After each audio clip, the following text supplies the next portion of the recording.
Item ಯಾವುದೇ ಇರಲಿ try ಮಾಡಿ ಆಚಿ ಚಿಕನ್ ಮಸಾಲಾ.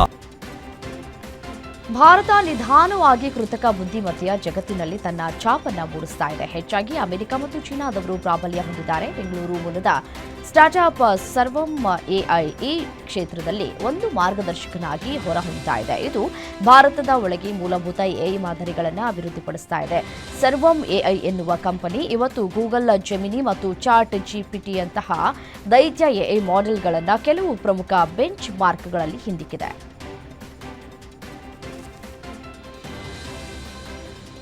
ನೋಡಿ, ದೆಹಲಿಯಲ್ಲಿ ಆಯೋಜಿಸಿರುವಂತಹ ಎಐ ಇಂಪ್ಯಾಕ್ಟ್ ಶೃಂಗಸಭೆ ಪ್ರತಿದಿನ ವಿಭಿನ್ನ ಕಾರಣಗಳಿಗಾಗಿ ಒಂದು ಕಡೆ ಸುದ್ದಿಯನ್ನ ಮಾಡ್ತಾ ಇದೆ. ಈ ಶೃಂಗಸಭೆಯ ಮತ್ತೊಂದು ಕುತೂಹಲಕಾರಿ ಅಂಶ ಏನಪ್ಪಾ ಅಂತಂದ್ರೆ, ಎಐ ಶೃಂಗಸಭೆಯಲ್ಲಿ ಅತ್ಯಂತ ಕಿರಿಯ ಮುಖ್ಯ ಭಾಷಣಕಾರನಾಗಿ 8 ವರ್ಷದ ಬಾಲಕ ರಣವೀರ್ ಸಚ್ದೇವ ಭಾಗವಹಿಸಿದ್ದಾನೆ. ಆತನನ್ನ ಬಾಲ ಪ್ರತಿಭೆ ಅಂತ ಹೇಳಿ ಪ್ರಶಂಸಿಸಲಾಗ್ತಾ ಇದೆ. ಈ ವರ್ಷದ ಎಐ ಶೃಂಗಸಭೆಯಲ್ಲಿ ರಣವೀರ್ ಅತ್ಯಂತ ಕಿರಿಯ ಮುಖ್ಯ ಭಾಷಣಕಾರನಾಗಿದ್ದು ಭಾರತೀಯ ಎಐ ಮಾದರಿಯ ಬಗ್ಗೆ ಆತ ಮಾತನಾಡಿದ್ದಾನೆ. ದೆಹಲಿಯಲ್ಲಿ ನಡೀತಾ ಇರುವಂತಹ ಎಐ ಇಂಪ್ಯಾಕ್ಟ್ ಶೃಂಗಸಭೆಯಲ್ಲಿ ಜಗತ್ತಿನ ಹಲವು ದೇಶಗಳ ನಾಯಕರು ಪಾಲ್ಗೊಂಡಿದ್ದಾರೆ. ಈ ವೇಳೆ ದೆಹಲಿಯ ಭಾರತ್ ಮಂಟಪದಲ್ಲಿ ಹಾಕಲಾಗಿದ್ದ ಭಾರತ್ ಜಿಐ ಕಾಫಿಯನ್ನ ಸವಿದಿದ್ದಾರೆ. ಇಲ್ಲಿ ಭಾರತದಲ್ಲಿ ಬೆಳೆಯಲಾಗುವಂತಹ ಉತ್ಕೃಷ್ಟ ಗುಣಮಟ್ಟದ ಕಾಫಿ ಬೀಜಗಳಿಂದ ತಯಾರಾದ ಜಿಐ ಟ್ಯಾಗ್ ಇರುವ ಕಾಫಿ ವಿಧವನ್ನ ಪ್ರದರ್ಶಿಸಲಾಗಿತ್ತು.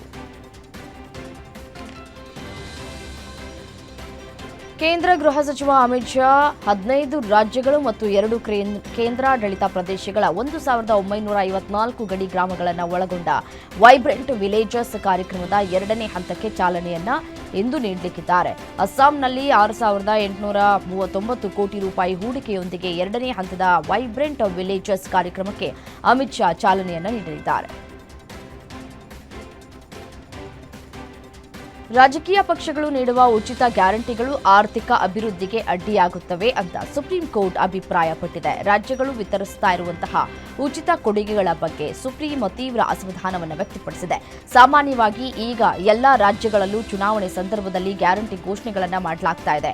ಅಧಿಕಾರಕ್ಕೆ ಬಂದ ಬಳಿಕ ಅದರಲ್ಲಿರುವಂತಹ ಕೆಲವಾದರೂ ಈಡೇರಿಸೋದು ಪಕ್ಷಕ್ಕೆ ಅನಿವಾರ್ಯ ಕೂಡ. ಆದರೆ ಅದರಿಂದ ಆಗುವ ದುಷ್ಪರಿಣಾಮಗಳ ಬಗ್ಗೆಯೂ ಆಲೋಚಿಸಬೇಕು ಅಂತ ಹೇಳಿ ನ್ಯಾಯಾಲಯ ಹೇಳಿದೆ. ವೇಗವಾಗಿ ಬಂದ ಕಾರೊಂದು ಕಾಲುವೆಗೆ ಉರುಳಿ ಬಿದ್ದ ಪರಿಣಾಮ 2 ವಿದ್ಯಾರ್ಥಿಗಳು ಸೇರಿ 4 ಪ್ರಾಣವನ್ನು ಕಳೆದುಕೊಂಡಿರುವಂತಹ ಘಟನೆ ಉತ್ತರ ಪ್ರದೇಶದ ಮಥುರಾದಲ್ಲಿ ನಡೆದಿದೆ. ಮದುವೆಗೆ ತೆರಳುತ್ತಾ ಇದ್ದಾಗ ತಿರುವು ಬಂದಿದೆ. ಆಗ ಆ ಒಂದು ವೇಗವನ್ನು ನಿಯಂತ್ರಿಸುವುದಕ್ಕೆ ಸಾಧ್ಯವಾಗದೆ ಕಾಲುವೆಗೆ ಉರುಳಿದೆ. ಹಾಗಾಗಿ 4 ಜನ ಸಾವನ್ನಪ್ಪಿದ್ದಾರೆ. ಚುನಾವಣೆ ಹೊಸ್ತಿಲಲ್ಲಿರುವಂತಹ ಕೇರಳದಲ್ಲಿ ಕೇರಳ ಸ್ಟೋರಿ 2 ಸಿನಿಮಾ ರಾಜಕೀಯ ವಸ್ತುವಾಗಿದೆ. ಸೆನ್ಸಾರ್ ಮಂಡಳಿ ಯುಐ ಸರ್ಟಿಫಿಕೇಟ್ ಕೊಟ್ಟಿದ್ದು ಫೆಬ್ರವರಿ 27ಕ್ಕೆ ಸಿನಿಮಾ ರಿಲೀಸ್ ಆಗಲಿದೆ.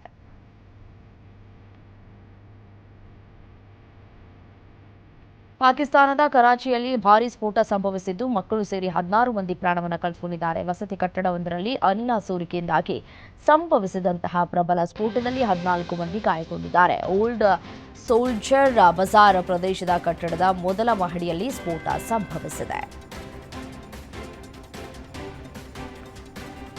ಅಫ್ಘಾನಿಸ್ತಾನದಲ್ಲಿ ಅಧಿಕಾರ ವಹಿಸಿಕೊಂಡಿರುವ ತಾಲಿಬಾನ್ 90 ಪುಟಗಳ ಹೊಸ ಕ್ರಿಮಿನಲ್ ಕೋಡ್ ಅನ್ನು ಜಾರಿಗೆ ತಂದಿದೆ. ಈ ಹೊಸ ಕೋಡ್ ಮಹಿಳೆಯರು, ಮಕ್ಕಳ ಮೇಲಿನ ಕೌಟುಂಬಿಕ ಹಿಂಸಾಚಾರಕ್ಕೆ ಕಾನೂನು ಮಾನ್ಯತೆಯನ್ನು ನೀಡುತ್ತದೆ. ತಾಲಿಬಾನ್ ಸರ್ವೋಚ್ಚ ನಾಯಕ ಹಿಬತುಲ್ಲಾ ಸಹಿ ಮಾಡಿದ ಈ ಕಾನೂನು ಗಂಡಂದಿರು ತಮ್ಮ ಹೆಂಡತಿಯರು, ಮಕ್ಕಳನ್ನ ದೈಹಿಕವಾಗಿ ಶಿಕ್ಷಿಸಬಹುದು ಅಂತ ಹೇಳುತ್ತದೆ.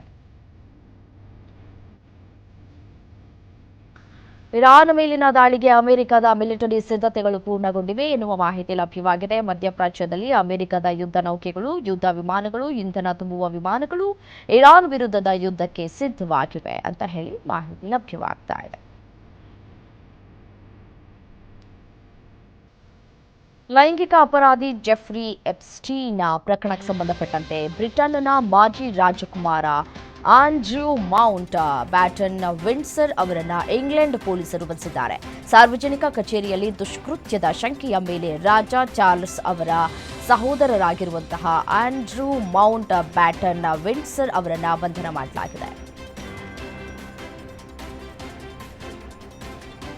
ಅಫ್ಘಾನಿಸ್ತಾನ ತಂಡ 2026ರ ಟಿ20 ವಿಶ್ವಕಪ್ ಟೂರ್ನಿಯ ಕೊನೆಯ ಪಂದ್ಯದಲ್ಲಿ ಕೆನಡಾವನ್ನ 82 ರನ್ಗಳಿಂದ ಸೋಲಿಸಿತು. ಆ ಮೂಲಕ ಚುಟುಕು ವಿಶ್ವಕಪ್ ಟೂರ್ನಿಯ ಅಭಿಯಾನವನ್ನ ಗೆಲುವಿನ ಮೂಲಕ ಮುಗಿಸಿತು. ಮೊದಲು ಬ್ಯಾಟ್ ಮಾಡಿದ ಅಫ್ಘಾನಿಸ್ತಾನ 4 ವಿಕೆಟ್ಗಳ ನಷ್ಟಕ್ಕೆ 200 ರನ್ ಅನ್ನು ಗಳಿಸಿತು. ಇದಕ್ಕೆ ಪ್ರತಿಕ್ರಿಯೆಯಾಗಿ ಕೆನಡಾ 20 ಓವರ್ಗಳಲ್ಲಿ 8 ವಿಕೆಟ್ಗಳ ನಷ್ಟಕ್ಕೆ 118 ರನ್ಗಳನ್ನು ಮಾತ್ರ ಗಳಿಸುವುದಕ್ಕೆ ಸಾಧ್ಯವಾಯಿತು.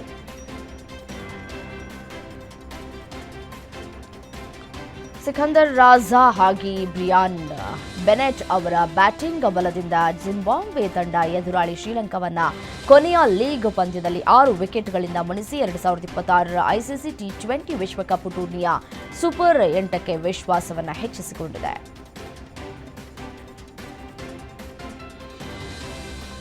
ಟಿ20 ವಿಶ್ವಕಪ್ನಲ್ಲಿ ಭಾರತದ ವಿರುದ್ಧ ಪಾಕಿಸ್ತಾನ ತಂಡದ ಪರಾಜಯ ಮುಂದುವರಿಸಿಕೊಂಡು ಹೋಗ್ತಾ ಇದ್ದಾರೆ.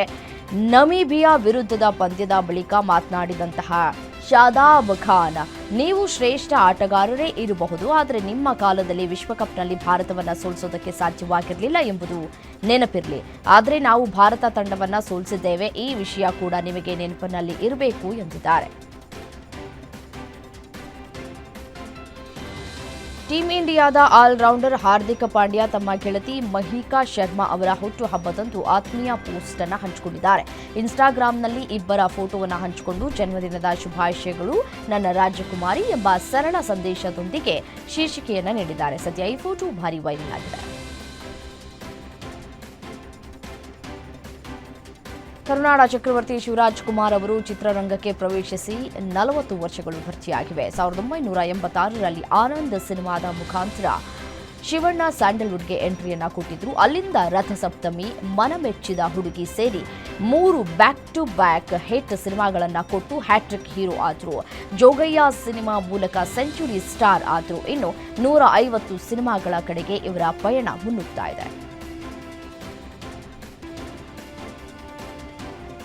ಎಸ್ ರಾಜಮೌಳಿ ವಾರಣಾಸಿ ಸಿನಿಮಾವನ್ನ ನಿರ್ದೇಶಿಸ್ತಾ ಇದ್ದಾರೆ. ಸಿನಿಮಾದಲ್ಲಿ ಮಹೇಶ್ ಬಾಬು ನಾಯಕ, ಪ್ರಿಯಾಂಕಾ ಚೋಪ್ರಾ ನಾಯಕಿ, ಪೃಥ್ವಿರಾಜ್ ಸುಕುಮಾರನ್ ವಿಲನ್, ಇವರ ಜೊತೆಗೆ ಇನ್ನೂ ಕೆಲವು ಬೇರೆ ಬೇರೆ ಕಲಾವಿದರು ನಟಿಸ್ತಾ ಇದ್ದಾರೆ. ಆದರೆ ಇದೇ ಸಿನಿಮಾದಲ್ಲಿ ಕನ್ನಡದ ಸ್ಟಾರ್ ನಟ ಸುದೀಪ್ ಸಹ ನಟಿಸಲಿದ್ದಾರೆ ಎಂಬ ಸುದ್ದಿ ಹರಿದಾಡ್ತಾ ಇದೆ.